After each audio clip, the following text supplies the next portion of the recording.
Aasta raadiojaam Raadio 2. 2016 on bändisärgi suvi. Raadio 2 korraldab esimese iga-aastase bändisärgi päeva 26. augustil. See on reedene päev, nii et loodetavasti igal aastal alates sellest augusti viimane reede ongi bändisärkide kandmise päev. Ja sellel aastal me teeme urbanistliku Chilli raadiomaja katusel, kuhu teil on ka võimalus tulla, juhul kui te olete sotsiaalmeedias aktiivsed, kasutate hashtagi bändisärgi suvi või nüüd ka hashtagi bändisärgi päev. Ja üks kuulaja Sten Valgus jäigi meile silma just nimelt hashtagi bändisärgi suvi abil ja me saime teada, et tal on tohutult suur bändisärgi kollektsioon, mida me nüüd ühiselt väikest murdosa sellest hakkame ka lahkama. Tere, Sten! Tere! Millal ja millest sinu bändisärgi haigus alguse sai? Minu bändisärgi haigus sai, Marta nüüd öelda, et vist eelmise kümnendi alguspoolel, kui hakkasid esimest korda ise nagu kontserditel käima ja said muusikaajakirja lugema ja siis ikka vaatasid, et tore asi on olemas nagu bändisärgid ja sealt ta nagu lahti läks ja nüüd on see kuidagi nagu natukene käest ära läinud, et on ikka väga suur hulk neid nüüd ajapikku kogunenud. Kas sa lugesid üle nüüd tänase puhul, et mitu sul on? Kokku ma pole neid lugenud, aga pakun, et kuskil 300 ringis. Sa oled väga aktiivne ka selles lahedas Facebooki grupis bändisärgid sekkarites, kus inimesed jagavad infot selle kohta, et missugustes kasutatud rõivaste poodides, missuguseid bändisärke, kui odavalt saab, et siis fänn saaks minna ja püüda selle õige enda jaoks.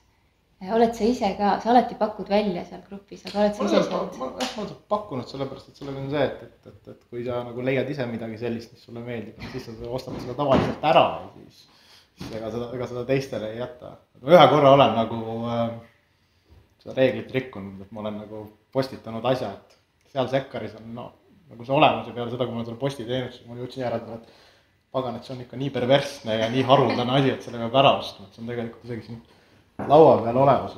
Ma ei tea isegi, kas bändi liikmetel on enamuse olemas, aga kuidagi hästi vanal ajal Eesti ühed räpipioneerid Must Kuu tegi isegi bändisärgi. Ja väga ägega bändisärgi. Ja sponsor on ka peal. Ja sponsor on ka loomulikult peal, nagu 90-ndatel pidi olema. Milline on üldse üks hea bändisärk sinu meelest? Mis püüab su silma? Sest ma näen, sa ei ole selles mõttes puritaan, et sa ei kogu ainult bändi, keda sa ise fännad, vaid et ilmselgelt siin on nagu laiem diapasoon. No ma kogu enamus siiski, mis ma olen ostnud, on kõik need bändid, mida ma ka fännan, et ma lihtsalt, kui just väga hea disain ei ole, ega ma siis ei kipu ostma. Aga vaataks ka mõningaid särke, tegelikult alustaks nendest.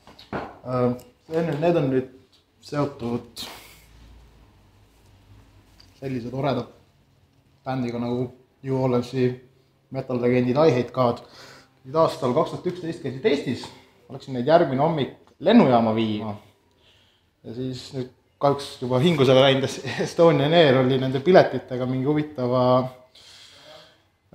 käki teinud ja neid ei olnud nagu registreeritud ja siis ma veetsin, mis oli pühapäeva hommikul kella 6-4 väga huvitavat tundi neid pileteid taga ajades ja siis bändi trummar Joe ja bändi kidramees Brian, et ütlesid, et suured tänud, et viitsisid meid siin nagu abistada, et ma tean, et see ei lähe sulle kunagi selga, aga näed, siin on särk ja võta nagu need tuurilaminaadid ka siis mälestuseks. Ja vahepeal siin vaatasime, et seda sa prognoosid ka, et väga paljudel ei ole, jah? Seda ei ole, et see tuli minu juurde niimoodi, et kunagi ma kirjutasin sellise muusikaportaali jaoks nagu Rada 7. See on Rada 7 asutaja Ivo Kivivaru vana särk. Ma ei mäleta, mis stiili me tegime, aga tema oli selle kuidagi saanud Deftonsi White Pony nagu Euroopa tuurilt, see 2000.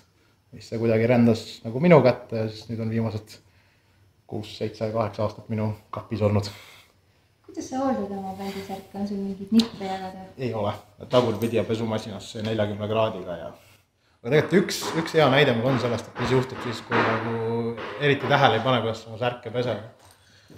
See on ilmselt ka mul kõige rohkem armastust saanud särk, kunagi 2006.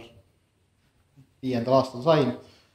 igatpidi on toredalt näha, et aukus ja muidugi, aga sellega ma tegin selle asja, et tulin tööreisilt tagasi, olin väga väsinud ja viskasin julmalt pesumasinasse ja ei pannud nagu tähele, et panin valge pesuainet ja kui valget pesuainet näidata mustale T-särgile, siis ta tekitab siia sellised toredad põletusalad.